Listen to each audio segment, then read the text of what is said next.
Bienvenidos de nuevo. Antes de empezar nuestro panel de discusión, les invito a inclinarnos para pedir la presencia del Señor.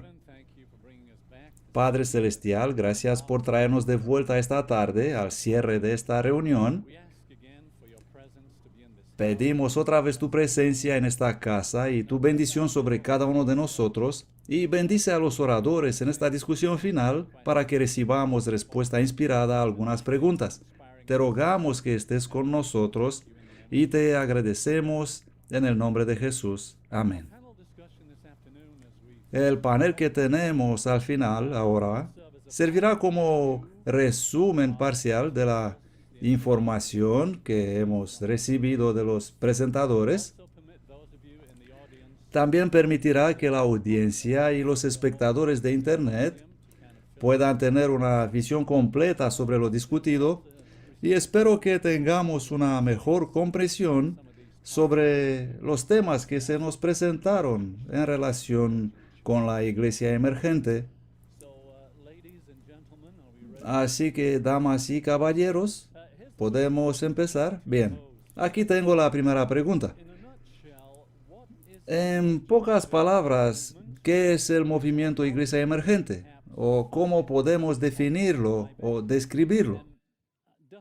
Dustin, te ruego si puedes explicarnos eso. No sé si necesariamente quiero definirlo, pero lo que quisiera hacer es apuntar hacia uno de los más peligrosos aspectos de este movimiento. Es peligroso porque es muy sutil. Y eso porque este movimiento está basado en un evangelio evangélico. Lo que quiero decir con esto es que se basa en un evangelio que dice que tú y yo, los hijos e hijas de Dios, vamos a pecar hasta la venida de Jesús. Este es el más peligroso y sutil aspecto de este movimiento. Escuchemos la cita de Dave Fiedler que nos dio, donde Ellen White dice que tiembla. Es de Sermones y Charlas, volumen 1. Ella habla del libro El Templo Viviente, el libro que escribió Kellogg. En el templo viviente se hace la asociación de que Dios está en una flor, en una hoja y en el pecador. Ahora puedes pensar que ella va a continuar explicando lo de la flor y la hoja, pero no lo hace. Ella toma la cuestión del pecador, se centra en este aspecto, no en el panteísmo, en lo que nosotros podemos creer que es panteísmo, sino que ella trata el aspecto del pecador y dice: pero Dios no vive en el pecador. La palabra declara que Él habita únicamente en los corazones que le aman y hacen lo correcto. Dios no habita en el corazón del pecador. Es el enemigo el que habita ahí. Primera Juan 3:9 declara: todo aquel que es nacido de Dios no peca, porque su simiente permanece en él, y no puede pecar porque es nacido de Dios. Por esto creo que este movimiento es tan peligroso y que este es el aspecto más peligroso. Se me acaba de recordar que tengo que presentar el panel para los que no han estado con nosotros desde el principio. Empezando desde aquí, a mi izquierda, tenemos al pastor Steve Wahlberg de White Horse Ministry, luego a Janet Newman de Walla Walla, a Alexa Hernández de Utah, a Jerry Wagoner de la revista Advindicate, a Dustin Butler, él no vive tan lejos, es de California, al pastor Stephen Bohr. Muchos de ustedes reconocen al pastor Bohr. Él es pastor en la Conferencia Central de California y también presidente y orador principal de Secrets and Sealed. Luego tenemos a Don Riley, que todavía no ha hablado. Acaba de llegar de la facultad de la Universidad de Walla Walla. Nos alegramos tenerle aquí, Dr. Riley. Y también a Danny Strever, que tiene muchos títulos, pero esta noche solo vamos a decir que él trabaja a Remnant Publications y es uno de los principales coordinadores de este evento. Y en el otro lado de la mesa está Dave Fiedler, que nos ha hablado esta tarde, ex profesor y autor de libros. Este es el panel. Vamos a seguir con la segunda pregunta que tenemos aquí.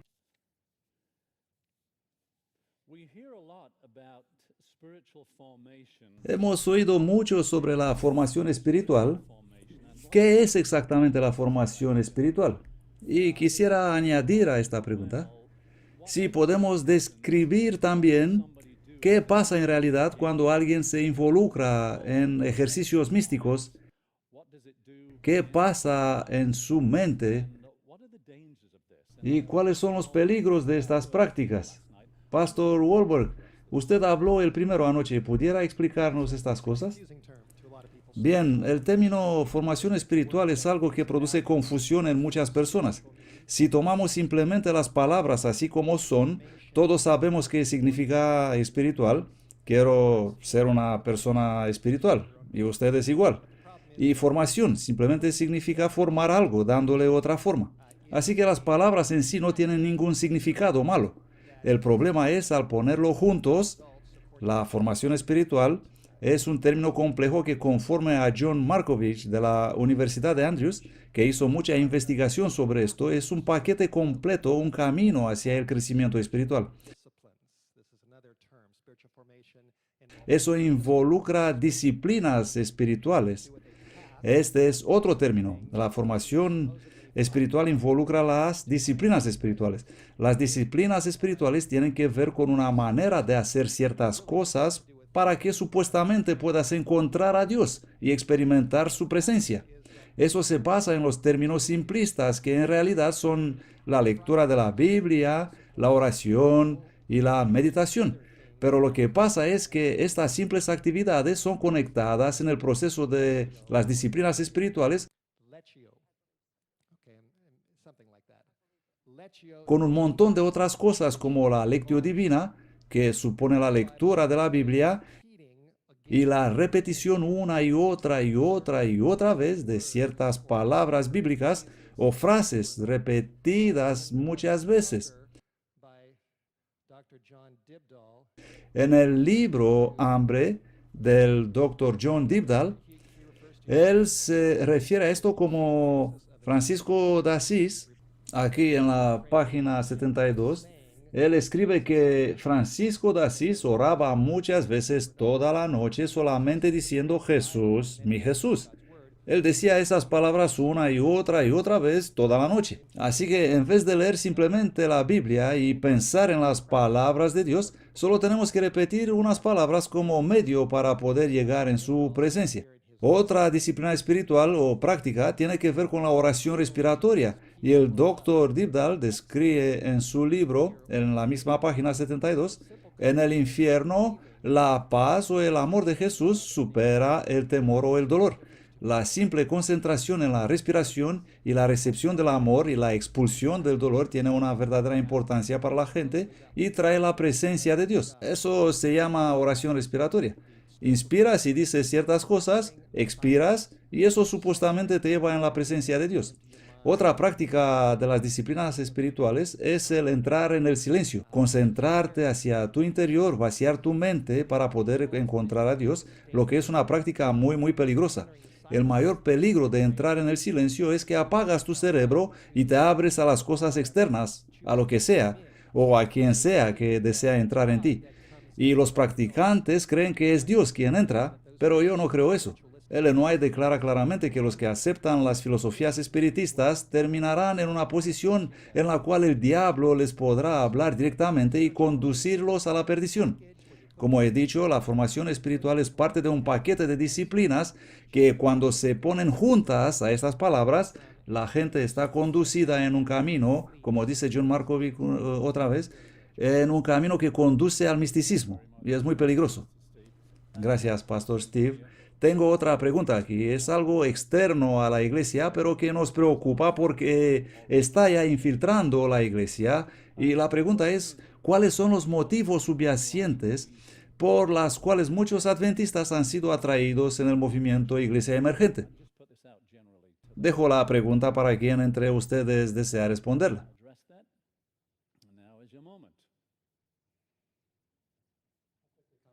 Bueno, intentaré yo otra vez.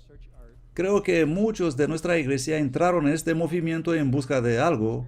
es que debido a que su experiencia cristiana no funcionaba, entonces empezaron a buscar otra cosa. Y sin darse cuenta en sus intentos para moverse en esta dirección, se colocaron a sí mismos en el camino que los condujo al diablo en vez de al Señor. Repito, esto es algo muy peligroso y hay un montón de gente buscando en el mundo que necesitan lo que dice la Biblia para poder ser apartados de los falsos caminos. Siempre digo, debes ser nacido de nuevo. La justificación por la fe. Si experimentas la justificación por fe y eres nacido de nuevo, ¿con qué palabra describirías tu experiencia en esa experiencia? Amor, gozo, paz. Si no tienes paz, si no eres nacido de nuevo, vas a buscar paz en todos los lugares equivocados. Bueno, si alguien quiere aportar más comentarios, lo puede hacer. Yo creo, estoy pensando que uno de los motivos subyacentes es que si alguien está personalmente cumplido, satisfecho como un cristiano nacido de nuevo, especialmente si es un adventista del séptimo día nacido de nuevo, y entiende el motivo por el cual estamos en la tierra, nuestro destino profético, nuestro llamado de ser el remanente, de llevar el mensaje de los tres ángeles al mundo, teniendo una experiencia de nacidos de nuevos en Cristo. Para mí, hablando de la experiencia personal, eso para mí es muy elevador y desafiante e inspirador. Y creo que uno de los motivos por el cual las personas se dejan atraídos y se unen al movimiento Iglesia Emergente es que de alguna manera, no puedo decir por qué, algunos individuos o grupos no consiguen esta experiencia que todos deseamos tener. No quiero decir que yo ya he alcanzado la perfección y otros no. Por favor, no comprendan erróneo lo que digo. Pero, ¿qué pasa si incluso al tener la verdad y el mensaje y los libros y la Biblia, estamos tan ocupados con las cosas como los medios sociales y otras atracciones y no nos tomamos el tiempo para estudiar ni leer y aparecer algo tan bonito y fácil de aprender y que no representa un reto, no implica una cruz para llevar? ¿Creen que eso puede jugar un papel en esto también? David? Si vuelvo a mis ilustraciones que he presentado en mi discurso, creo que por unos 100 años hemos flotado en un barco salvavidas, muriéndonos de hambre y deshidratación. Tengo que tomar muy en serio que cuando Ellen White dice que al separar la obra médica del Evangelio, estás colocando lo peor posible en la iglesia. Y en práctica, para la mayoría de nosotros, creo que cuando hacemos esa cosa estamos separando la laicidad del sentido de la misión. Sí, que nos quedamos con algunas ideas, pero es interesante para mí. Creo que una de las primeras cosas que pasan cuando empezamos a relantizar, cuando empezamos a morir espiritualmente, es que nos volvemos muy protectores con nuestros jóvenes. ¿Saben? Muchísimos misionarios enviados por el mundo murieron. Y eso es un coste tremendo. Mucha sangre de misioneros fue sembrada. Si como cristiano no haces sino cosas seguras, si buscas estar a salvo, protegido, nunca vas a hacer nada. Y esa es la dirección en la cual hemos flotado a la deriva. Y especialmente eso pasó con la juventud. Mi esposa y yo hemos trabajado en general con adolescentes. A ellos les gustan los desafíos, no desean cosas ya masticadas, ellos quieren intensidad y todo lo que hacemos es sustituir la intensidad del verdadero desafío con la intensidad de los grupos de música rock. Esto no es un buen trato. Bueno, vamos a seguir ahora con el tema y hablar sobre qué podemos hacer para contrarrestar la teología emergente y las trampas que vienen con ella. Dustin, tú hablabas sobre esto esta tarde, te ruego que nos digas qué piensas sobre eso. Para responder a tu pregunta, voy a decir que no lo sé. Pero lo que sé es que no deberíamos tratar este movimiento de la manera que hemos tratado el asunto de Desmond Ford. En el 79, lo que hicimos con Desmond Ford ha sido tratar el síntoma. Y lo que tenemos aquí son síntomas. Hemos hablado de muchos síntomas hoy y ayer, pero lo que necesitamos es una cura. Y vuelvo otra vez a la enfermedad inicial.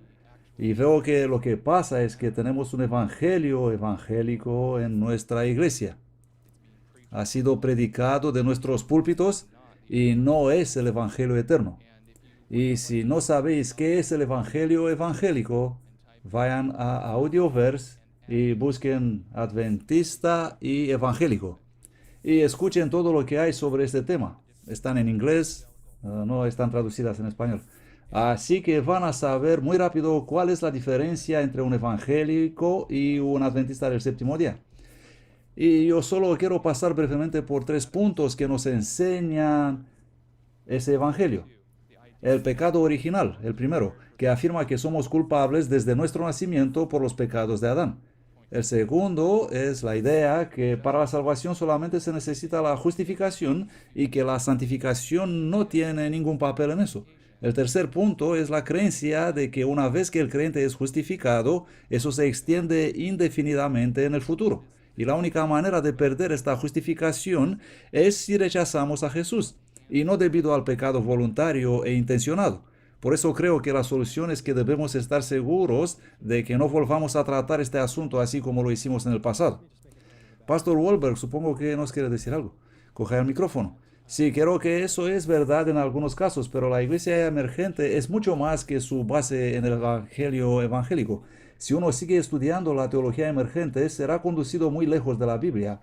Existe una interespiritualidad con el hinduismo, budismo y un ejército completo de otras religiones, muchas de las cuales no tienen absolutamente nada que ver con la Biblia y ni siquiera con el evangelio evangélico. Ni siquiera usan términos cristianos, sino que están direccionados hacia la espiritualidad oriental y muchas otras cosas. Y eso es muy peligroso y es muy difícil sacar a alguien de ahí si ha llegado a ser muy implicado en esas filosofías. Y la única cosa en la cual puedo pensar es que simplemente necesitamos orar para las personas, que el Espíritu Santo pueda clarificar sus mentes y dirigirlos hacia la Biblia para aprender sobre el verdadero Cristo Jesús y lo que dice la Biblia en realidad, porque ellos en realidad se adentraron en una religión enteramente falsa. Y la Biblia, Jesús, el Evangelio eterno con la verdad de la palabra de Dios, es su única esperanza para hacerlos abrir los ojos y sacarlos de ese peligroso engaño. Algo que he visto y presenciado en varias iglesias de mi localidad es que muchas personas están sentadas y escuchan sermones llenos de citas y enseñanzas de la iglesia emergente, autores, incluso sermones enteros citados de libros emergentes, y están ahí sentadas estas personas en silencio y son embrujadas. Se dejan llevar por ese sentimiento reconfortante de aguas tranquilas y suaves pasando sobre ellos sin sentir nada alarmante. Creo que de verdad hay muchos en las iglesias escuchando esos mensajes sin tener la menor idea de lo que están escuchando. Se trata básicamente del nivel de comprensión del concepto, y para que eso pueda cambiar, la gente necesita hacer estudio personal.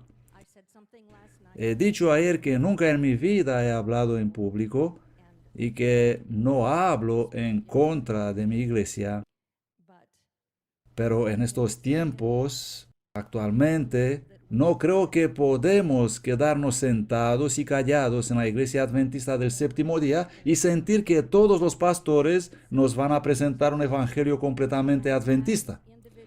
Y como individuos sentados en nuestras sillas en la iglesia, como laicos, sin ser teólogos, ni eruditos, ni autores, sino simplemente miembros laicos, eso es lo que yo soy, debemos ir a nuestras casas y verificar todo lo que hemos escuchado desde el púlpito en la Biblia. Si no vamos a hacer estudio personal, vamos a ser engañados. No digo que esto pasa en todas las iglesias adventistas del séptimo día, pero yo me he trasladado de una iglesia adventista a otra porque escuchaba y seguía escuchando el mensaje emergente continuamente. He hablado con el pastor unas cuantas veces, personalmente y a través de cartas, y cuando le hablé de la iglesia emergente y su mensaje, él me dijo, ¿pero qué es eso? Y le he nombrado los autores y los teólogos emergentes que él citaba, y él me dijo, oh, los he leído a todos y son maravillosos. y le he preguntado cómo puede manejar la mezcla de verdad y el error de esos libros, y él dijo, estoy tomando las cosas buenas y dejar las malas. Y le pregunté cómo se puede conciliar esto con Isaías 8:20, a la ley y al testimonio. Si no dijeren conforme a esto, es porque no hay luz en ellos. Y me miró perdido y dijo, bien, buena pregunta. Eso pasó en mi casa y se marchó en 30 segundos. No quiso tratar este asunto. No debemos tocar materiales que contienen mezcla de verdad y mentira pensando que podemos elegir lo bueno y dejar lo malo porque no hay luz en ellos. La Biblia lo dice y la señora White lo dice. Ve a casa y estudia por ti mismo. Toma notas en la iglesia, escribe las citas que estás escuchando y luego ve y verifica. Tienes internet hoy día y puedes encontrar cualquier autor para saber quién es en realidad y qué cree. Pastor Esteban Bor. La gran pregunta es, ¿de dónde vino todo esto? No puedes resolver el problema a menos que sepas su origen. Y según mis observaciones, esto vino de los seminarios no adventistas, donde estudiaron nuestros eruditos, que luego entrenaron pastores, y luego nuestros pastores lo introdujeron en las iglesias adventistas del séptimo día. Y hasta que acabemos con ese problema, no vamos en realidad a ser capaces de resolver el problema en absoluto. Me gustaría mencionar, y Dave, probablemente te puedo identificar con esto. He leído tu libro, por cierto, un estupendo libro, Temblar. Por mucho tiempo Ellen White rehusó leer El Templo Viviente. La profeta del Señor rehusó leer El Templo Viviente del Dr. Kellogg. Y su hijo tuvo que insistir muchísimo para convencerla. Es necesario leer eso para que veas lo que enseña el Dr. Kellogg. Ahora la pregunta es si la profeta del Señor sintió un gran temor para leer un libro lleno de misticismo y panteísmo. ¿Qué tal con nuestros seminarios, donde esos libros se ofrecen a los jóvenes estudiantes que no tienen ninguna base teológica para evaluar estas cosas y discernir? Aquí se necesita un cambio en la raíz del problema. Solo quiero añadir a eso, ya que Alexa lo trajo en mi atención y tú acabas de recordármelo, cómo funciona el proceso de formación de pastores, y creo que la presentación de Alexa nos mostró cómo 4 de los 5 fundadores, de los líderes del Proyecto 1, recibieron sus doctorados de la Universidad George Fox. Y cuando dijo eso pensé, oh, espero que va a clarificar eso, pero no lo hizo. Pero acabas de hacerlo tú, y yo quiero añadir que hay un significado importante en la palabra doctorado, porque existen 2 tipos de doctorados que la gente puede obtener. Se trata del PhD, doctorado en filosofía, un grado que obtienes cuando aprendes en la universidad y llegas a ser un teólogo, un erudita bíblico, y ahora trabajas en el área de la investigación y publicación y puedes ser un profesor universitario si tienes un PhD.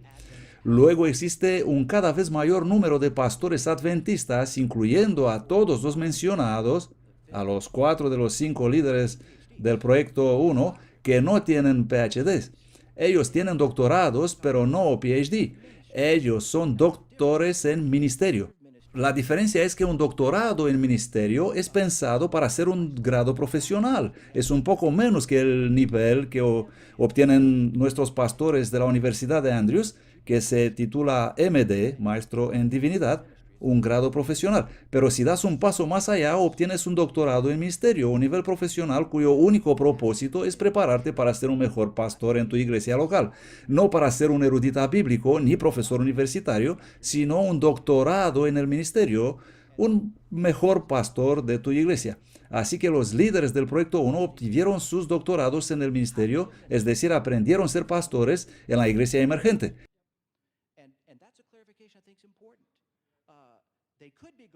Y es preciso conocer esta distinción. Ellos podrían haber aprendido en Andrews, aunque según hemos visto ahí también hay algo de problemas, pero en Andrews tienes la posibilidad de escuchar la verdad también. Así que solo quise hacer esa aclaración entre estos dos tipos de doctorados. Danny, ¿puedes decirnos algo? Voy a esperar hasta vamos a tratar el problema de la juventud y entonces voy a decir algo. Bien, bueno, ya sabemos que lo vas a hacer.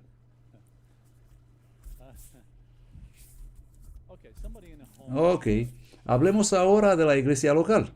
Esta es la pregunta. ¿Qué hago yo como miembro individual si mi iglesia local se ha desviado hacia este movimiento? Yo soy una persona, un miembro, y con mi familia. ¿Qué puedo hacer yo como un miembro? Pastor Bor, usted no habla mucho, ¿nos puede ayudar? Bueno, estoy recibiendo un montón de emails, teléfonos y cartas poniendo esta pregunta. Esto me muestra que hay un enorme problema. De hecho, recibí emails de miembros diciéndome, ya no tengo ninguna iglesia donde puedo ir. Y eso es triste. Y ellos me preguntan, ¿qué deberían hacer? La Biblia nos muestra el proceso. Primero vas a hablar con el pastor. Si el pastor no escucha, vas a la junta de la iglesia. Si ellos no escuchan, vas delante de toda la iglesia e informas a la iglesia. Y si tampoco haya resultado, necesitas hablar con los representantes de la unión y decirles lo que está pasando en la iglesia local. Esto es lo que nos enseña la Biblia. Ahora, si a todos los niveles los individuos son, ¿cómo decirlo? Probablemente no debería usar la palabra ensuciados, pero la voy a usar. Ensuciados por esas ideas emergentes, entonces sí, es posible que algunos tendrán que cambiar de iglesia para su propio bien espiritual y para que puedan recibir el alimento espiritual. Pero eso debería ser el último recurso. David, alguien me dijo que solo hay dos métodos para cambiar la iglesia: la educación y el evangelismo. Si pensamos en eso, es la forma en que se cambia la composición, la mentalidad de los miembros, de las personas que entran y empiezas a educar. Me gustaría sugerir que si quieres cambiar algo, tendrás que hacerlo convirtiéndote en un maestro que dirige un campo escolar evangélico. Necesitamos muchos tal maestros. Bueno, otra pregunta relacionada con esto, con los miembros de la iglesia local, los simples miembros, con las preocupaciones, cómo afrontar los desafíos. La pregunta es, ¿cuáles son los peligros que deberíamos conocer para poder contrarrestar estas cosas? Creo que la intención de la pregunta es, ¿qué hacer si tú mismo estás expuesto a esto? Ya sabemos que esto no viene de una vez y de manera visible, sino que viene de manera engañosa, oculta. Estoy leyendo en el volumen 11 de manuscritos publicados, donde Ellen White habla sobre varios aspectos relacionados con lo que tratamos ahora, y dice, según se me presentaron estas cosas de la ciencia de Satanás y la manera en que él engañó a los santos ángeles, temo para los hombres que han sido atraídos a estudiar esa ciencia de Satanás, que él empleó en la guerra en el cielo. Oh, cómo he anhelado estar donde no fuera obligada a ver la misma ciencia practicada en esta tierra por los médicos. Ella hablaba especialmente de Kellogg. Cómo sufrió mi corazón al ver almas que aceptan los incentivos usados hacia ellos para unirse con los que estaban en guerra contra Dios. Cuando alguien acepta el anzuelo, parece imposible poder romper el hechizo que Satanás arroja sobre ellos, porque el enemigo elabora la ciencia del engaño del mismo modo como lo hizo en las cortes celestiales. Él usa agentes humanos para llevar a cabo su obra con otros seres humanos. Ha trabajado tan diligentemente con los hombres en nuestros días que ha ganado el juego una y otra vez. Quisiera dirigir nuestra atención sobre estas frecuentes referencias a la ciencia del engaño. la ciencia que Satanás usó en el cielo, la ciencia de las agencias humanas influyendo otras personas. Hay un tremendo poder en la influencia humana. El diablo sabe eso mejor que nosotros. Él trabaja en eso desde hace mucho tiempo. Y no es necesario explicarlo. Conozco personas que se ocupan con la programación neurolingüística y un montón de otras cosas semi conocidas. Y no quiero minimizar eso, pero yo diría que cuando tratas con alguien que va bajando ese camino destructivo, debes ser muy, muy cauteloso contra su influencia, porque ellos tendrán mucha influencia sobre ti. Necesitamos, como se nos dice en el conflicto de los siglos, fortificar nuestras mentes con las verdades de la Biblia para poder resistir contra todo el engaño que nos rodea. Y si conoces a alguien que va en esa dirección equivocada, si se necesita mucho labor y oración de la manera más seria y perseverante posible, con toda la cortesía cristiana y el amor para esas personas. Ellen White trabajó con Kellogg, según lo hemos leído, por mucho tiempo, pero llegaron a un punto donde Kellogg había ido tan lejos en eso que él se volvió un hombre muy peligroso y él en realidad influenció a Jones y Wagoner, a ambos ellos, y los condujo en la dirección equivocada. Y en cierto momento, cuando Alonzo T. Jones iba a Battle Creek para hablar con el Dr. Kellogg, Ellen White le imploró: no te vayas, no hables con este hombre. Porque como Satanás en el cielo, Kellogg estaba bajo la influencia de los espíritus malignos sin siquiera darse cuenta, y era un peligro incluso la simple conversación con él, más aún intentar hablar con él tras haber pasado cierto límite. Por eso en esta situación como iglesia debemos cumplir nuestra responsabilidad y hacer lo correcto, de modo que los que han llegado tan lejos deberían ser destituidos de sus funciones de liderazgo de la Iglesia Adventista del Séptimo Día, ya que se convirtieron en personas muy peligrosas. Ellen White, como profeta, dio un ejemplo. Ella trabajó con Kellogg, según sabemos, llevando esa carga en su alma y llegando al punto donde él no aceptó ningún remedio. ¿Cuál fue su decisión final? ¿Qué le dijo y qué hizo finalmente con Kellogg cuando él no quiso volver del error? Ella le escribió una carta. Nosotros podemos leer todas las cartas que ella le escribió, y finalmente ella aconsejó a todos mantenerse alejados del doctor. Y no porque él tenía una mente muy poderosa y era muy convencedor, sino porque su influencia era muy fuerte y era peligroso incluso la simple conversación con él. Quiero decir que Eva no debería haber conversado con la serpiente de aquel árbol, y se llega a un punto donde uno está bajo esa influencia y ni siquiera se da cuenta. Cuando Eva comió del fruto, ella le dio a Adán sin tener la menor idea que estaba siendo usada por el diablo para destruir a su marido. Ella no se dio cuenta. Cuando Pedro le dijo a Jesús: Señor, no vayas a Jerusalén porque te van a matar, Jesús le dijo: detrás de mí, Satanás, porque eres un tropiezo para mí. Pedro se quedó confundido, pero él no tenía ni idea de que Satanás obraba justo a través de él. La mayoría de las personas utilizadas por el diablo no saben que son utilizadas por el diablo, y nosotros debemos estar seguros de que no estamos siendo utilizados por el diablo. Necesitamos estar seguros que humildemente seguimos a Jesús y a la Biblia. Dave, continuando con el tema de cuál fue el límite en el asunto de Ellen White y Kellogg, hay una carta en que ella dice que le fue mostrado por el Señor que lo que ella le estaba escribiendo al doctor para animarle y corregirle en realidad le hacía daño. Y ya sabes, si eres médico y estás administrando medicamentos a un enfermo, pero llegas a un punto donde constatas que eso no da resultado, sino que al contrario provocan más dolor, entonces renuncias a darle más medicamentos, ¿no? Pastor Bohr, había una cosa que hubiera salvado a Kellogg, y eso es si hubiera escuchado a la profeta. Y hay una sola cosa que puede salvar la multitud de teólogos y eruditos que están introduciendo esto en la iglesia, y eso es obedecer a la profeta. Gracias. Sí, así es. No vamos a entrar ahora en informaciones, pero quiero poner una pregunta a Denny. Danny, ¿dónde debemos ir para encontrar más información sobre los asuntos de formación espiritual, iglesia emergente y otros materiales, libros, artículos disponibles para estudio? Dinos, por favor. ¿Cuántos han recibido los materiales que hemos compartido? Unos artículos. Ok. Pues tomadlos, haced copias y compartirlos con todos los miembros de sus iglesias donde va cada uno, como las hojas del otoño.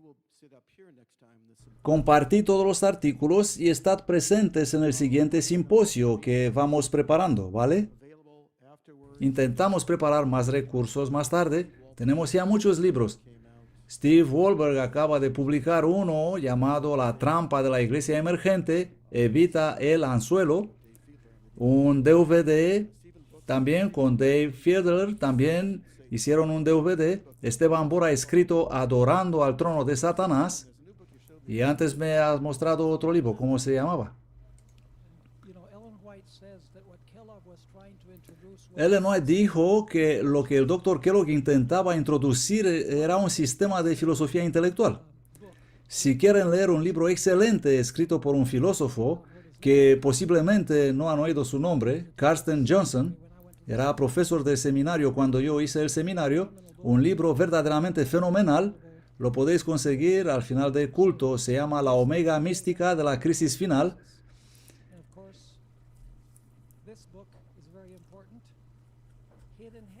Este libro es muy importante. La herejía oculta es verdaderamente relacionado con muchas cosas que se discutieron aquí. Y Adorando al trono de Satanás, he hablado un poco sobre este libro antes. Y por supuesto el clásico La Rebelión Omega por Rick Howard. Así que existe mucho buen material. Pero está todo en inglés, salvo el libro de Esteban Bora, Adorando al trono de Satanás, que lo podemos encontrar en español. Remnant Publications se mantuvo al frente por mucho tiempo. La mayor parte de los libros y los DVDs mencionados aquí fueron impresas y publicados por Remnant Publication. De verdad deseamos proveer lo que se necesita. Hay también un libro escrito por Dave titulado Disoso, Revocando el Peor Espíritu. Él lo presentó y también este libro Enfréntalo por Rick Howard. Rick Howard responde a muchas preguntas y ya hemos respondido usando sus respuestas y el próximo simposio lo vamos a tener entre nosotros aquí en la mesa. Pero en el libro hay muchas respuestas. Y este libro también de Dave Fiedler titulado Temblor. Todos son disponibles en Remnant Publication en la web de Secret and Shield con los otros libros del Pastor Bohr, Steve Wohlberg también en su página web. Solo quiero añadir que si ponéis en Google Lighthouse Trail, ellos disponen de muchísimo material de estudio. Ellos son los principales actores involucrados contra el movimiento Iglesia Emergente, la espiritualidad contemplativa y muchas otras cosas. Así que ahí también hay muchos recursos para estudiar, pero están en inglés todo. No he mencionado este libro, El peligro de la oración contemplativa. Un compendio excelente para comprender. Unos maestros de escuela hicieron unas investigaciones y escribieron este librito para lectura fácil, El peligro de la oración contemplativa. Está en inglés también. El hermano Danny Halton ha preparado 19 copias de ese libro, El peligro de la oración contemplativa, y lo ofrecieron a todos los pastores y educadores de la división norteamericana. Yo estuve ahí cuando hicieron los planes y tuvimos hermosas experiencias. A la salida vais a encontrar un monte de libros en el pasillo principal, justo delante de las puertas de salida.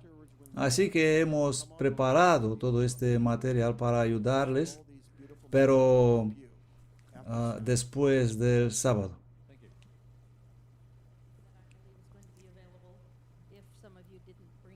Si alguien no está preparado para comprar, tenemos un DVD gratis hecho por Ron Duffield, el autor del libro La preparación para la lluvia tardía, y contiene 10 presentaciones que tratan distintos aspectos de la iglesia emergente, de la formación espiritual, su historia, cómo reconocerlo, cómo discernirlo y comprenderlo. Fue preparado por la juventud de nuestra iglesia. la Iglesia Adventista del Séptimo Día State Line de Walla Walla, y Ron me dio 300 copias, así que si desean tomar un DVD gratis, pero uno por familia, deben estar con el otro material preparado para después del sábado. Quiero añadir algo. Podéis encontrar este DVD también en la página web de Ron Duffield y la presentación sobre el proyecto 1 y la iglesia emergente. Bien, gracias. Tengo otra pregunta para el pastor Steve. ¿Cuál es su mayor preocupación respecto al proyecto 1?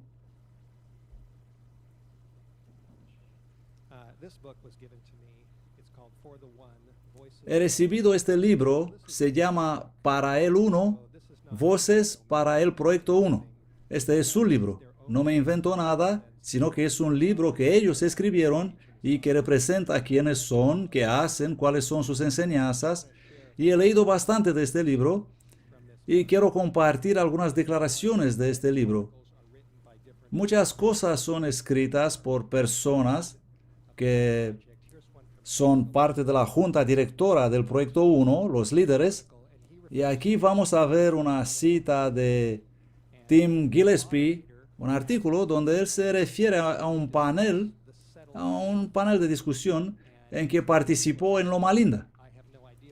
Y el moderador pregunta el panel sobre la verdad establecida y su respuesta fue: perdonadme, no tengo ni idea qué quiere decir con la verdad establecida. Y el moderador miró a Tim Gillespie como diciendo: ya sabes, tú no sabes lo que significa la verdad establecida. Y Tim dijo: entonces le dije, sí, esto no es adventista. De hecho, es la cosa más no adventista, es la frase más neadventista que jamás he escuchado. Se nos dice en el espíritu de profecía que el pueblo de Dios se deben establecer en la verdad espiritualmente e intelectualmente, de modo que no puedan ser removidos. Y una vez en esta condición, ellos estarán listos para la crisis final. Pero esta declaración dice que esta es una idea muy no adventista, la de tener una verdad establecida. Y aquí otra declaración en la página 23 es una cita sobre Jesús y dice: Él mismo ha sido y es el mensaje, no sus enseñanzas. Él mismo forma la cristiandad, página 23. No sé cómo Jesús puede ser el centro de su mensaje si lo separas de sus enseñanzas. En 2 Corintios 11, Pablo advierte contra otro Jesús.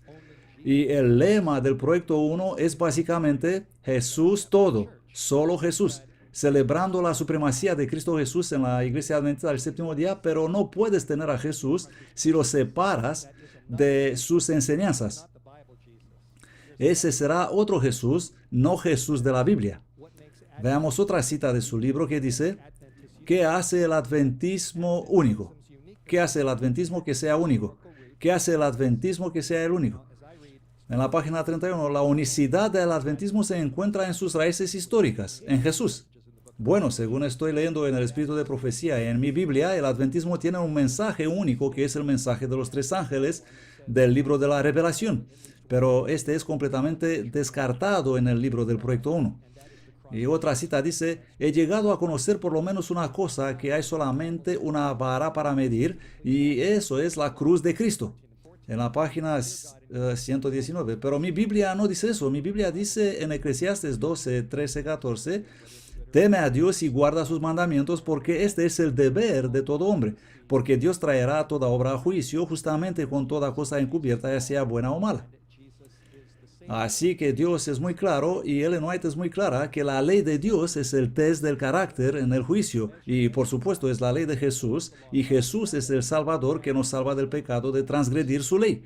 Necesitamos centrarnos en Cristo, pero decir que solo Jesús es la vara para medir y separar la ley de Dios de ahí es un grave error. Y hay una cita de ellos aquí en la página 20, una declaración de Sam Leonor refiriéndose a Jesús diciendo: ven, sígueme. Y Sam dice: él no llamó ni llama a la gente a seguir una religión, una denominación, una congregación, un predicador, una causa o un movimiento. Él los llama a sí mismo. Pues al leer esta declaración me pregunté: ¿acaso no nos llamó Jesús para ser parte de una denominación?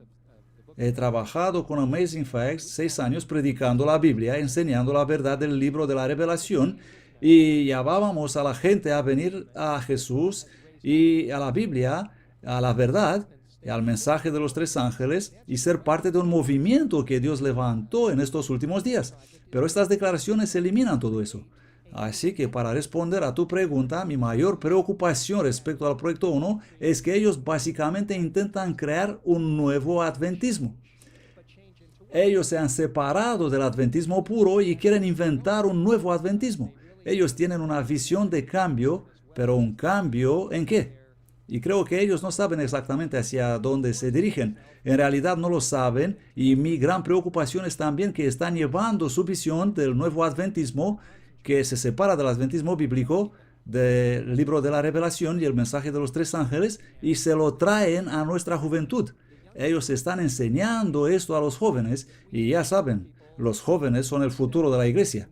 Si enseñamos a los jóvenes que hay otro Jesús, un nuevo Jesús y un nuevo adventismo, ¿dónde vamos a llegar? ¿Dónde vamos a terminar?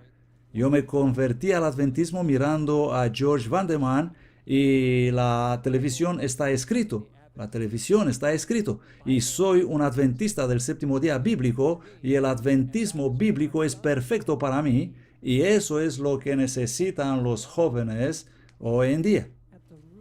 Pastor Bohr, la raíz del movimiento Iglesia Emergente es el pensamiento posmodernista. Y el pensamiento posmodernista es caracterizado por la idea de que la verdad es subjetiva, que la verdad no se encuentra en un libro, que la verdad se encuentra dentro de ti. Y tu verdad puede diferir de mi verdad, pero los dos podemos tener la verdad. Lo que pasa es, si volvemos a Kellogg, por ejemplo, este es espiritismo y panteísmo camuflado, porque básicamente las ideas de Kellogg desarrolladas significan que tu sistema ético y mi sistema ético son igual de aceptables, porque los dos somos parte de la esencia universal de Dios. ¿Y qué hace tu ética mejor que la mía si los dos somos dioses? ¿Me comprenden? Así que finalmente la intención del diablo es eliminar la verdad objetiva, eliminar los estándares que nos permiten evaluar todo para comprender si algo es verdadero o no. Este es el propósito final de lo que el diablo intenta hacer. Jerry Wagoner, tenemos otra pregunta. Dinos por favor, en pocas palabras, ¿qué es el evangelio social y si es parte del ministerio de Cristo? Buena pregunta. Por cierto, ¿alguien entre ustedes estuvo en la conferencia general de los jóvenes? Es lo mejor que pasa en nuestra iglesia actualmente. Un ministerio maravilloso para los jóvenes. Intencionalmente o no, el Proyecto 1 se coloca a sí mismo como una alternativa viable a la conferencia general de los jóvenes. Esta conferencia es lo mejor que ocurre actualmente en la Iglesia Adventista del Séptimo Día. Bueno, la justicia social o el evangelio social es un término moderno. Se escribieron muchos libros y yo he presentado antes este tema, pero nadie consigue definirlo precisamente. Jill Warner se presenta a sí mismo como una autoridad en el área, como un discípulo del Evangelio Social en Washington y miembro de Sojourner Ministry, pero ni siquiera él fue capaz de dar una definición clara a esto. Ahora, hay personas que realmente quieren ayudar a otros, y esto es bueno, una buena cosa. Pero no debemos elevar las necesidades físicas por encima de las necesidades espirituales. Jesús no hizo eso. Él hizo mucho bien, y nosotros aprendemos eso a través del Evangelio, pero Él siempre puso el destino espiritual de una persona por encima de sus necesidades físicas. Finalmente, todos los que fueron curados por Jesús murieron. Ese evangelio social está creando una confusión en la iglesia, una confusión respecto al papel de la iglesia, y se necesita sabiduría para poder discernir y estudio para comprender. Miren el libro de los Hechos para comprender la justicia social. La función primordial de la iglesia es la carisma, la gracia, de la palabra griega. Eso es la proclamación del Evangelio, el mensaje central. Es algo que solamente la iglesia puede hacer. Creo que ese era el sentimiento entre los discípulos en la distribución de los alimentos cuando fue necesario proveer comida a los que no tenían. Cuando percibieron esto, dijeron, no podemos abandonar la proclamación del Evangelio para servir a las mesas. No significa eso que no eran importantes las personas, sino que la proclamación del Evangelio era preeminente. La iglesia debe hacer lo que se les asignó hacer, y nadie más puede hacer esto. La iglesia no puede ser transformada en distribuidora de ayudas humanitarias, porque de este modo ya no puede ayudar a nadie. Los va a mantener con vida por un tiempo más, pero no los va a ayudar a llegar al reino celestial. Esto no es amor si rebajamos el Evangelio. Me gustaría poner la siguiente pregunta para Dave Fiedler. Dave, ¿crees que el posmodernismo y el movimiento Iglesia Emergente es lo que Ellen White llamó Omega? Históricamente, y según todas las cosas que fueron presentadas, posiblemente esto es Omega. Y eso viene desde los años 1907. Se pueden especificar 5 o 6 cosas. Eso es lo único que encaja. ¿Esto es realmente la Omega? Sabes, nunca me atrevo a subestimar la habilidad del diablo de hacer las cosas peor. Ya sé que suena a tontería, pero de manera muy seria, la Omega, creo que Ellen White tembló también para los presentes ahora aquí. No hemos visto todavía el infierno desatado. Estamos cerca y no sé cómo lo vamos a pasar. Danny, quisiera hablar de los jóvenes. ¿Puedo hablar sobre el asunto de los jóvenes brevemente ahora? Voy a estar de pie y voy a mirar a la cámara. He recibido una comunicación de alguien en las islas Hawái, ayer. La Academia Misionaria Hawaiana se me dijo que un agente de reclutamiento de la Universidad George Fox hizo reclutamiento en esa academia ayer mismo. Estaban ahí presentes 32 estudiantes graduados en esa sala y salvo 2 de ellos todos se apuntaron para estudios y recibieron material de propaganda. No se trata solamente del proyecto 1.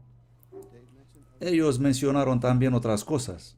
El proyecto eFollow y el Instituto de Liderazgo y otros.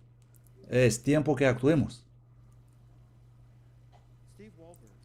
Steve Wohlberg dio una conferencia en la Universidad Adventista de Sur hace un año titulada Los peligros de la iglesia emergente. Y dijo textualmente, y yo lo repito en breve, de parte de este panel y del pueblo de Dios aquí presente y de los fieles de donde quiera que forman el remanente de la iglesia adventista del séptimo día. Proyecto 1. Apártate de mis hijos, apártate de mi familia. Ruego a todos hacer todo lo posible para apartarlos de aquí. Sea que el proyecto 1 es o no la Omega, solamente Dios lo sabe, porque Ellen White no nos dice específicamente, no nos dice qué es exactamente, pero puedo decir, basado en lo que se dijo aquí, que el desmantelamiento del adventismo usando el nombre de Cristo Jesús es muy sutil y peligroso. Y eso es lo que vemos que está ocurriendo actualmente. Y necesitamos a Cristo Jesús. Necesitamos exaltarlo, necesitamos centrarnos en Él, necesitamos su amor y su gracia y su mensaje. Pero necesitamos al verdadero Jesús de la Biblia y no un Jesús separado de los mensajes de los 3 ángeles que el verdadero Jesús nos dio como pueblo suyo y no necesitamos un Jesús separado de la verdad. Que Dios nos ayude a saber lo que tenemos que hacer en esta crisis en que estamos. Danny, tienes 2 minutos y vamos a terminar con el pastor Bor. Quisiera recalcar este asunto de la verdad y de la honestidad que fue presentado antes. Creo que el sermón de Ellen apuntó esto porque los pensamientos se forman en la mente. Estudia con diligencia para presentarte aprobado delante de Dios como obrero que no tiene de qué avergonzarse, discerniendo bien la palabra de verdad. Tú has hablado la verdad hoy en tu sermón, lo que trajo tus lágrimas, y yo puedo decir que también me hizo llorar. Poder reconocer, este es muy importante, poder reconocer lo contrario es muy importante. Mi primer año cuando he llegado en Walla Walla hace unos 23 años, el año anterior a eso, había trabajado en un laboratorio gubernamental donde traían filósofos de la Universidad Berkeley de California para entrenar a las personas en abrir su mente, en pensar más claramente y tomar mejores decisiones en todas las cosas. Era tan malo que finalmente tuve que correr de aquí. Pero un año más tarde estaba en Walla Walla y recibí un folleto en el buzón de correo que venía de mi iglesia y que decía que iba a presentarse un simposio sobre el poder del Espíritu Santo en 1 o 2 semanas. He leído esa cosa y me he dado cuenta que todo lo que ahí ponía, y yo lo sabía desde un año atrás, de eruditos mundanos de la Universidad Berkeley de California, se presenta ahora en mi iglesia, excepto las palabras que habían sido cambiadas. No se trataba de mejorar tu mente para tomar mejores decisiones en dibujar algo de ingeniería, sino que te enseñaban cómo mejorar tu mente para estudiar mejor la Biblia. Y leyendo eso y viendo esta astuta elección de palabras, me dije, hay algo detrás de esto que no está bien. No tenía nada concreto, era solamente un folleto publicitario. Y me dije, voy a llamar a este pastor y le voy a pedir a ayudarme a comprender de dónde le vinieron sus ideas.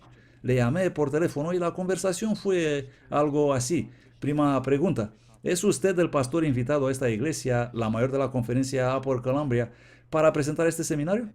La respuesta fue sí. La segunda pregunta, ¿fue usted entrenado en la programación neurolingüística? Y él dijo, no, no lo fui.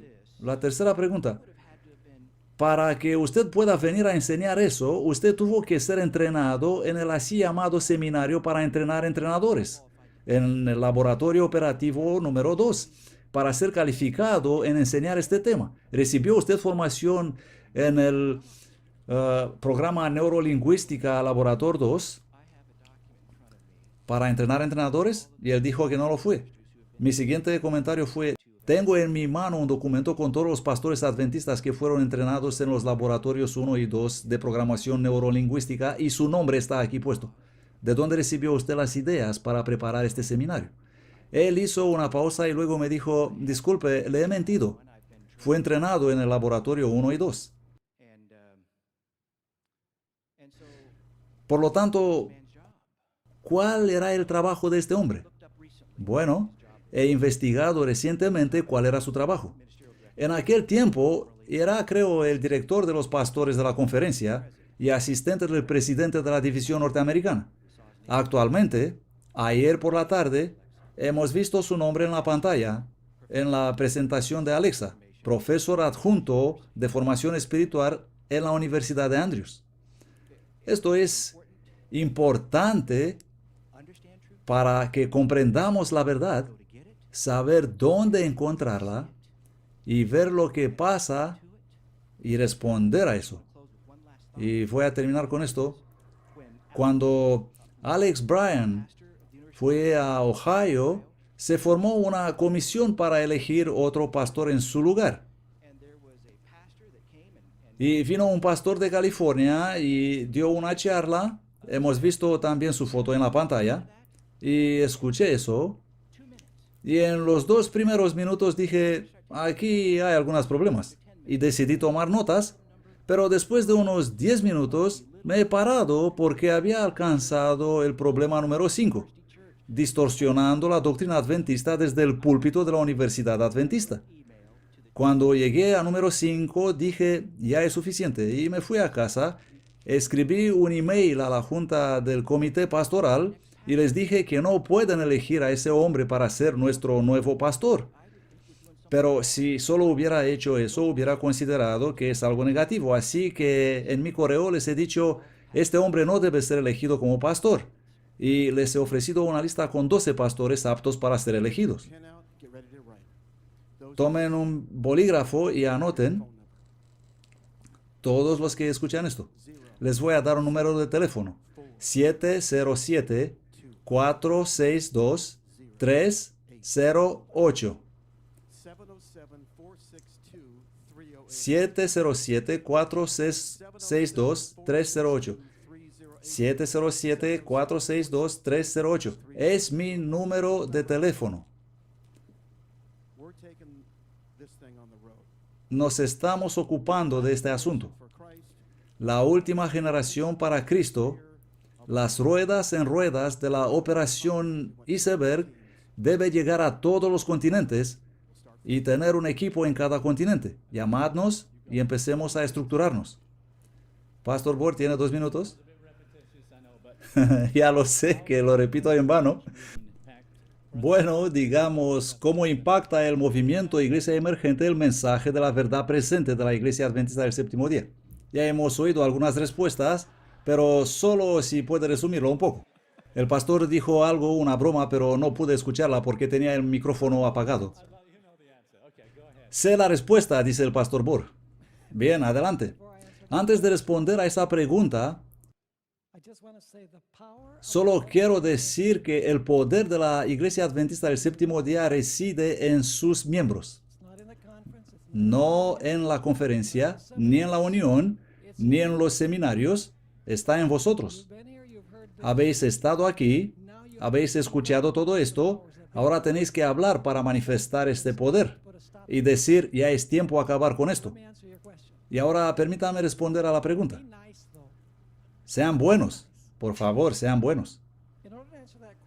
A fin de responder a esta pregunta, debemos comprender lo que es la verdad presente. La manera en que determinamos qué es la verdad presente es encontrando dónde está Jesús y qué está haciendo ahora. ¿Comprenden? Cuando Él vino en esta tierra, en un pueblecito, Él vino para vivir una vida perfecta. Esa fue la verdad presente. Cuando entró en el tribunal, en la muerte y resurrección, esa fue la verdad presente. Cuando entró en el lugar santo para interceder después de su ascensión, esa fue la verdad presente. Eso es lo que predicaba Pedro. Pero ahora Jesús está en el lugar santísimo del santuario celestial y todo lo que relacionamos con el lugar santísimo es la verdad presente. Las doctrinas distintivas de la Iglesia Adventista del Séptimo Día se encuentran en el lugar santísimo. La ley, el sábado, la reforma pro salud, el maná. Una de las lecciones de la reforma pro salud, la doctrina del juicio, particularmente el juicio de los vivos. La limpieza del templo del alma mientras Jesús limpia el santuario celestial. El estado de los muertos está contenido ahí, en el lugar santísimo. ¿Alguien puede decir cómo es eso? Bueno, si la gente va al cielo o al infierno cuando mueren, ¿por qué necesitamos más un juicio que empieza en 1844? Ya fueron juzgados cuando murieron. Así que la doctrina sobre el estado de los muertos de la Iglesia Adventista del Séptimo Día se encuentra en el lugar santísimo. Esa es la verdad presente. Y quiero mencionar que he escrito este libro llamado Adorando al trono de Satanás, donde he analizado la visión de Ellen White de los primeros escritos, páginas 74-76. Es una visión aterradora, donde ella dice que una gran multitud adoraba al trono en el lugar santísimo. Para decirlo en pocas palabras, el Padre y el Hijo entraron en el lugar santísimo. Un pequeño grupo de personas que miraban fijo a Jesús entraron con él en el lugar santísimo por fe. Pero ella dice que la mayoría del pueblo permaneció adorando al trono del lugar santo. Satanás se sentó en el trono que Jesús había dejado libre. Y la gente suplicaba, Padre, danos tu espíritu. Y el diablo soplaba sobre ellos una influencia infernal que ellos creían que es el poder de Dios, pero era el poder del enemigo. La parte preocupante de esta visión no se encuentra en realidad en primeros escritos, pero en una segunda carta que ella le escribió a Enoch Jacobs, donde ella dice que vio uno tras otro de los que entraron con Jesús en el lugar santísimo, volviendo y arrodillándose en el lugar santo y recibiendo la influencia maligna de Satanás. Los que entraron en el lugar santísimo con Cristo seguro eran adventistas y volvieron para adorar en la forma en que adora el mundo cristiano hoy. Así que la verdad presente es lo que ocurre ahora en el lugar santísimo. Las verdades distintivas de la iglesia adventista del séptimo día que van a ser punto de disputa al final del tiempo. El estado de los muertos, la ley de Dios y el sábado. Gracias, Pastor Bohr. Es el tiempo para terminar. Pastor Wolber puede ofrecernos una oración y luego el Pastor Chris va a cerrar. Tened buen ánimo. Dios está al mando de su iglesia. El barco va adelante. Permanezcan en el barco. Vamos a orar. Padre del cielo, te rogamos al final de este increíble fin de semana, te rogamos para tu pueblo, para tu iglesia, te rogamos para los líderes del Proyecto 1, te rogamos para los que están involucrados en este engaño, que los conduce lejos de Jesús, del verdadero Jesús de la Biblia y del mensaje de los tres ángeles. Te rogamos para nosotros mismos, para que nos da sabiduría, para saber qué hacer. Y te rogamos sobre todo que exaltemos a Cristo Jesús, a su justicia, a su amor, a su cruz y el mensaje que Jesús está viniendo otra vez. Bendícenos, Señor, y guía a tu pueblo todos los días hasta el fin. Te rogamos en el nombre de Jesús. Amén. Ladies and gentlemen, thank you very much, Pastor Chris.